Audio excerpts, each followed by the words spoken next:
Rural folks, what are the things city folks won't understand? Weird noises in the woods? Deer. Glowing eyes in the shadows?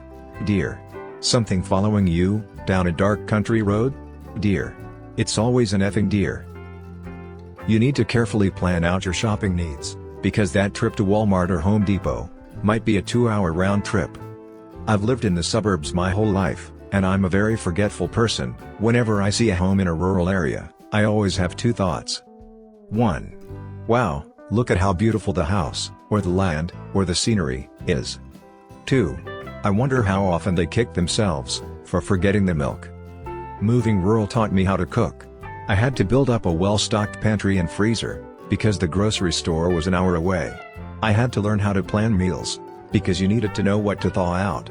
I learned so many substitutions, because sometimes you just didn't make it to town, and the milk, eggs, butter, or what have you, ran out. All that also got me more comfortable just throwing skillet dinners together, because sometimes there just isn't time for recipes, but I knew what worked well together.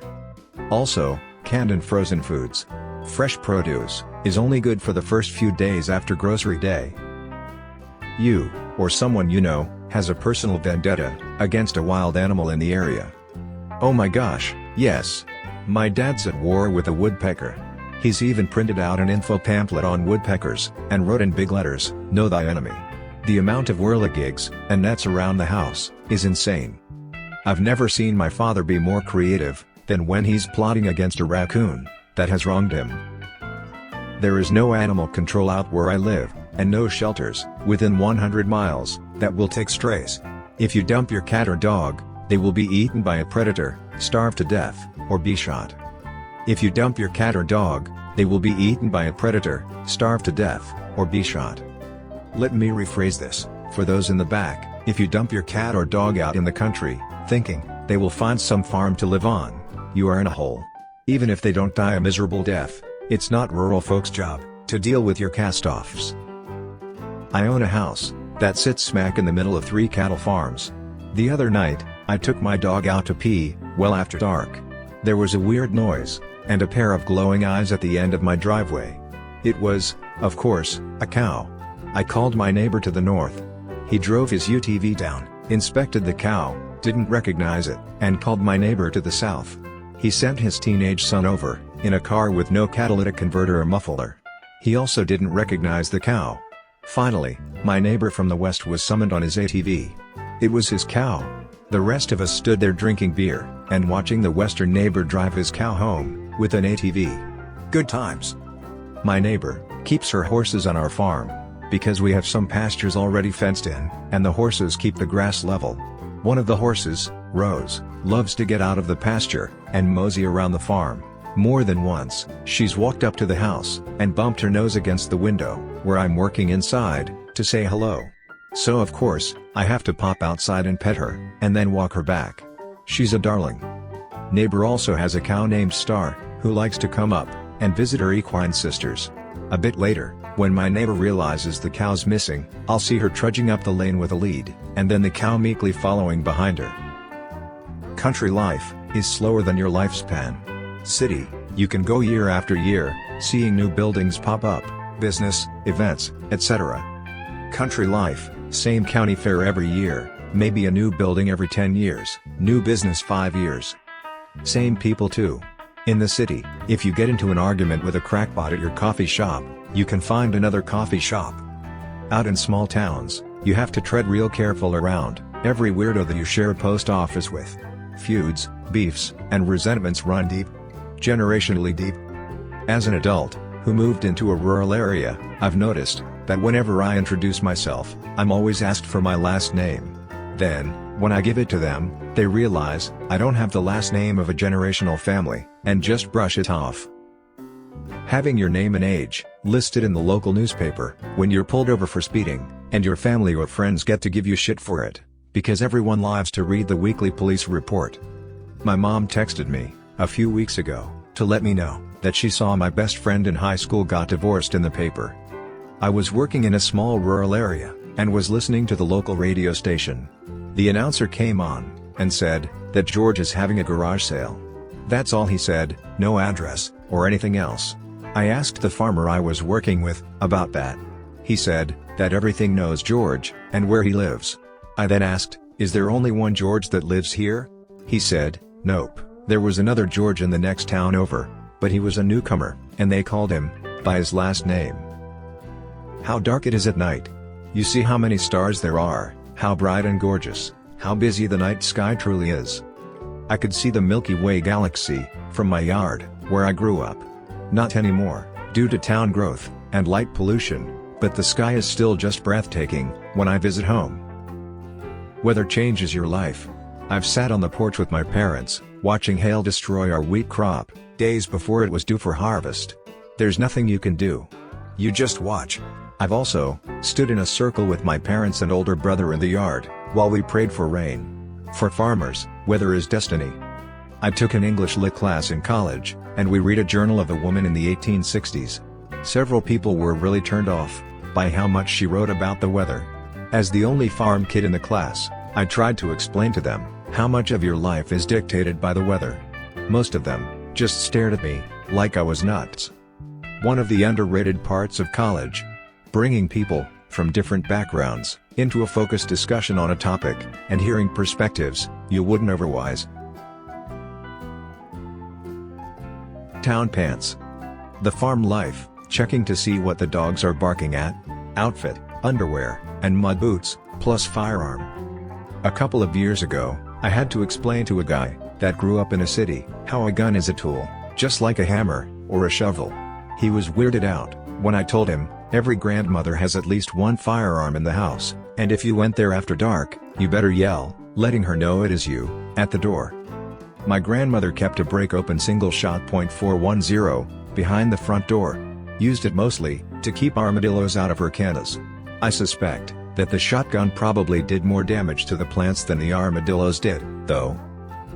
In the city, people ignore sirens and pay attention to gunshot sounds. In the country, people ignore the sound of gunfire and pay attention to the sound of sirens. There is so much gunfire around us. I've got a handgun, but won't fire it until I set up a proper backstop. Not sure if my neighbors are as careful, but I'm hoping my heavily wooded 7 acres will protect me. One morning, there was this huge explosion. Shook my windows. I got in my truck because I was sure someone's propane tank exploded. My neighbor told me the guy adjacent to our land occasionally shoots tannerite. Standing on my back porch in winter, and there is absolute dead silence. The absolute quiet during a heavy snowfall. I went out during one once to take pictures. Got some great shots, but the experience of being the only one around is the closest I'll get to being a pioneer and being the first to see something. If you don't make dinner, you don't eat. No Uber Eats or Grubhub, no delivery pizza or takeout, unless you want gas station food. Most places nearby close by 5 p.m. on weekdays, and have extremely limited hours, or are closed entirely on weekends. It can be pretty damn peaceful. I hosted a friend's bachelor party at a family cabin in a rural town last year, where all the attendees were born and raised in urban communities. During the planning, they mentioned splitting the Uber costs up at the end of the weekend. I had to explain that ride-sharing wasn't a thing there, and we would have to just establish a DD for getting to and from the bar in town. Coincidentally, as we were about to head out, one of the guys checked Uber and there did happen to be a driver nearby. Turns out, he was the only person that drives for ride shares in the town. He told us to just tell him what our schedule was, and he would take us each time for $30 a ride, which was cheaper for us, but he got more in his pocket in the end, doing it under the table. I'm reminded of my time at the University of Iowa. A fellow I knew, grad student age, but he wasn't actively attending, walked with a cane because of a gimpy leg. He'd broke it when he was a child, but he'd tell anyone who asked that he was mauled by a sow. He said the city people would just laugh it off as a joke. The country people would look at him in horror and say, "And you're still alive?" Having to explain to my kid why everyone was so scared when Dorothy fell into the pig pen in Wizard of Oz was surreal. I can't even remember when a healthy fear of swine was instilled into me. I remember when that fear was for me. I'm a city boy, but my dad's family are small town folk. I've been out to Larry's, fake name, pig farm several times, and even worked moving hay over the summer before. Anyways, My dad, my brother, my grandpa and I, were sitting with Larry's grandkids, who were in their teens, and all of a sudden, we hear a gunshot. Then about 3 minutes later, see Larry carrying a skunk over towards the pig pen. Larry said, "You boys ever seen what a pig can do to something?" We shook our heads, and he laughed, and threw the skunk in the pen. That thing was gone in 30 seconds. "Be careful boys," was all he said, afterwards. Fast forward a few years. I'm now 12, and still remember that shit, when we go to see Larry again. Larry offers me the opportunity to go in, to feed the pigs. I shook my head no. Larry said, "Oh, come on, they're really docile. That is until you fart, and get him up in a tizzy, and you're the next thing on the menu. I'm good," was all I could say, which garnered laughs from everybody. My brother then said, "Come on, don't be a pussy." I sternly replied with, "If you think I'm going in there, with all those effing monsters, you better think again. I'm not going in there. I still won't go into a pig pen, and if there's a pig out, there better be at least 20 feet of distance between us."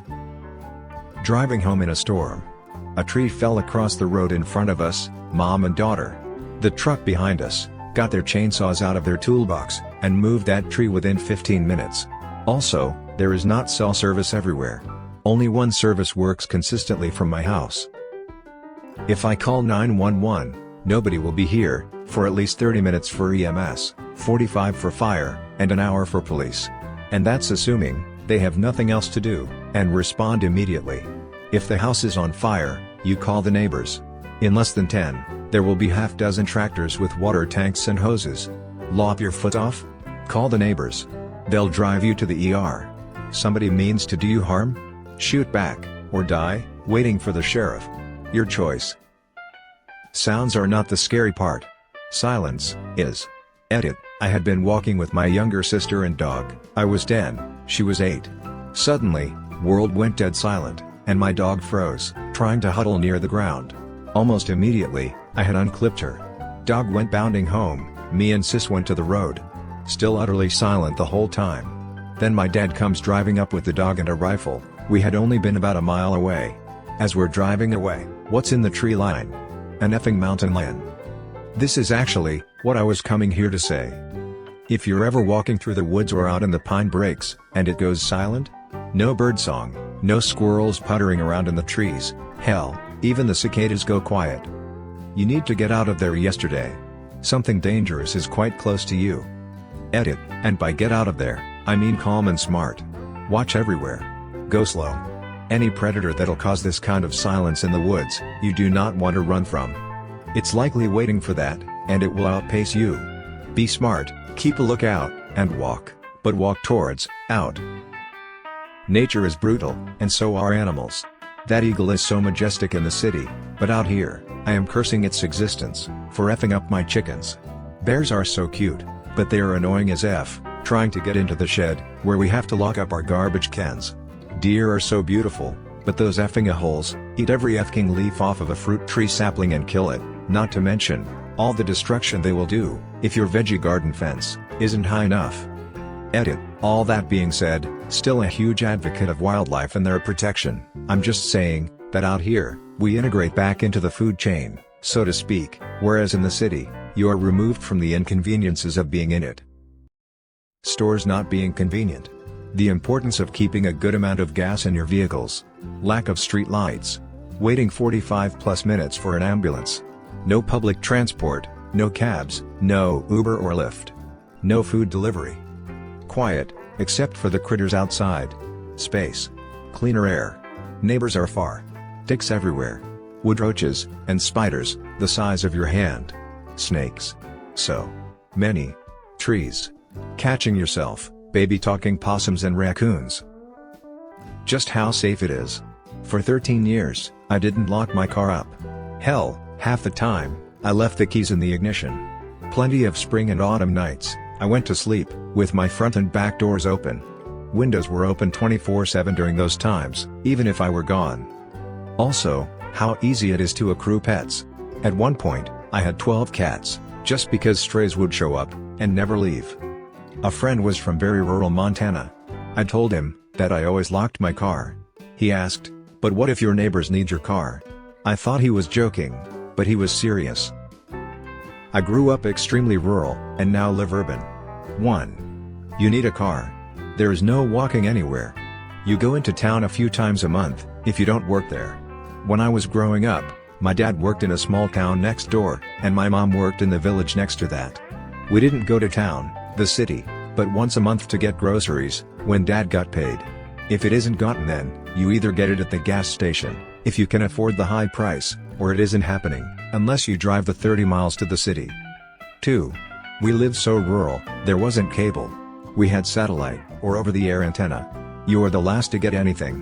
Whether it's a new channel, a new road, cell phone service, internet access. You're the last to get it. My brothers still live in the old home place, and there isn't cable. It's satellite, or streaming, and internet is still DSL. 3. Most people who live there are families and know each other. About 50% of my classmates in school, our parents graduated together. One of my best friends, was best friends with my mom in school. Everyone knows your business. I drove a vehicle that was outside the norm, yellow color, bright yellow. I used to get a text message every time I left my damn house, asking where I was going, from someone who saw me. 4. Life is slow. I hear people complain in cities, like Dallas and Phoenix, there's nothing to do. LMAO, come to the rural man. You make your own fun. Or it ain't had. 5. Modern day conveniences don't exist. There is no Uber. No Uber Eats. No pizza delivery. Your local restaurant closes around 7 to 8, and the gas station may serve food for a bit before closing. If you feel like pizza, or Taco Bell, or Sonic, you're gonna drive at least 30 minutes to the city. There's no delivery, or just walking up the street. 6. 5. Also includes emergency services. In my parish, county, we fell under the sheriff, and it was common for there to be only 2 deputies patrolling at night. Need help? Sorry, both deputies are tied up right now. I'll try to find you someone from somewhere close by, but it may be a minute. Oh, and the EMS, or volunteer fire, have to be summoned from home. It's gonna be a minute or 2, extra. The little wave you give, when passing a vehicle, going the opposite direction, on a country road. Bonus points, if you're cool enough, to just raise your first 2 fingers off the steering wheel. Also, saying hello to a stranger on a hiking trail, or at least giving a little nod, and smile. I can always tell someone isn't from here, when I say, hello, on a hike, and they look at me, like, I'm an alien. See that driveway? Someone has to plow it. You manage your own water, sewage, and waste. No, that doesn't go down the drain. Yes, the water is treated and drinkable. You have a generator, because when power goes down, it stays down for days at a time. You have a pantry, because running out of rice, or salt, is an hour or more drive says. You fix your own shit, because getting an electrician, plumber, or carpenter, is hard as hell. You drive a vehicle with enough clearance, because you need it. That guy cutting hay, on the vast majority of the land, has been cutting it since before you were born. He chooses, when, and what time. That time is, 6 a.m. Your mall truck is, a joke out here. A lot of fake country folk, overhype the woods. Anytime someone mentions a skinwalker, that's your red flag. I live in the woods.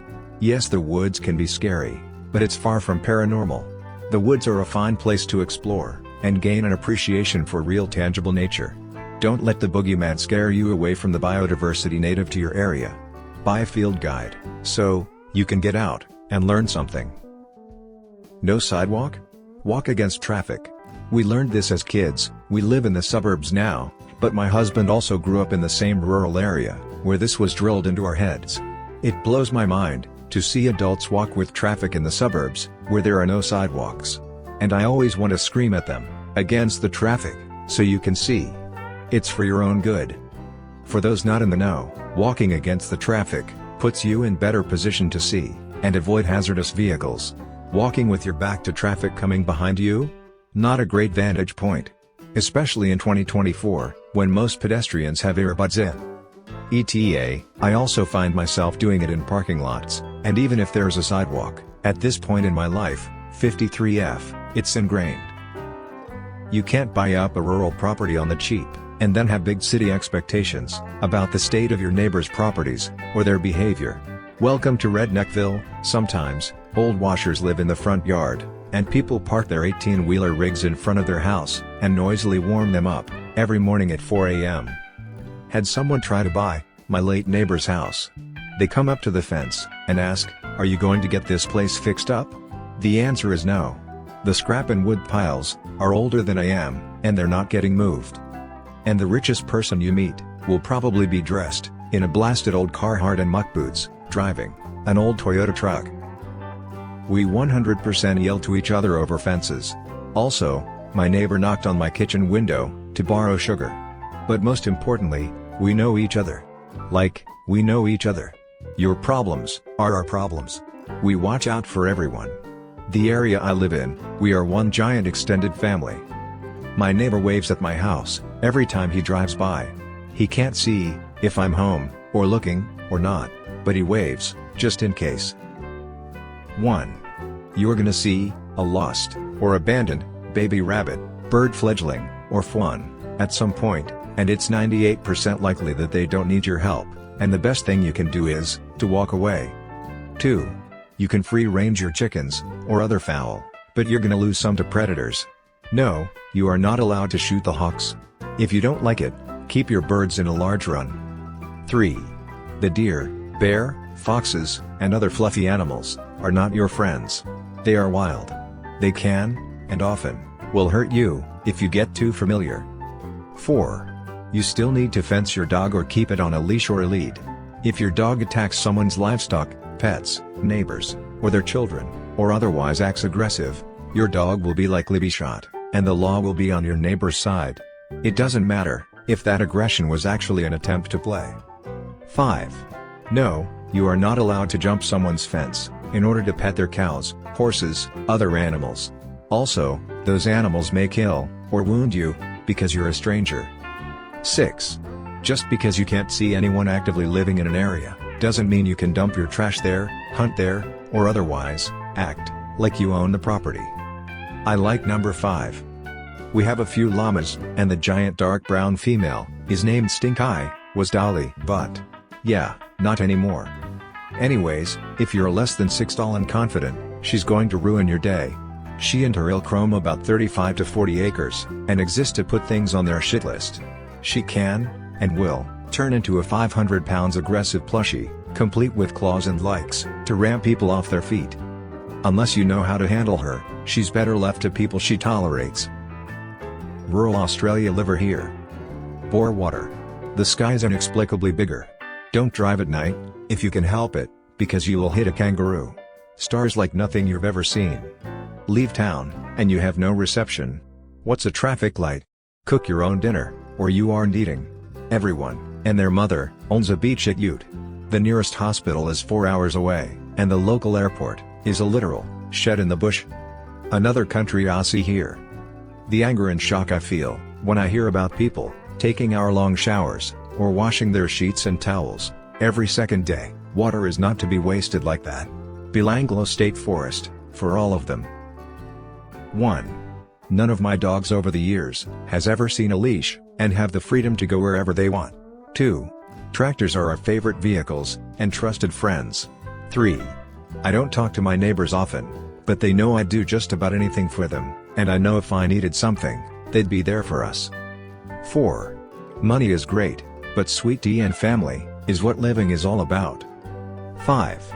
In the country, you appreciate a good vet, and treat them well. There is usually just one who will come out and help with the cows. 6. In the country we like to hunt, but at the same time, we are staunch animal protectors, and love nature. That's what people don't get. I have always loved animals, and I think a lot of people were surprised when I started dating, and eventually married my husband, because he's a hunter. I admit, I didn't like it at first, but I could never be with someone who is cruel to animals, and I have come to realize a lot of things about him, and about most hunters, not all, unfortunately. He loves animals, and cried almost as hard I did when we put both our dogs down, and a stray cat that showed up and got injured. His dad, too, also a hunter, and many of their friends are the same way. He only takes a sure shot. There are hunters out there that will shoot through brush and aren't concerned if they injure a deer, but my husband is not one of them.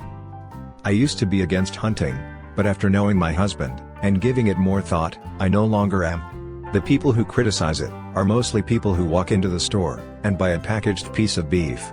Beef from a cow that has not lived a very pleasant life, and has likely experienced a lot of abuse and fear, before being slaughtered, and wrapped in a nice little package in the supermarket's case.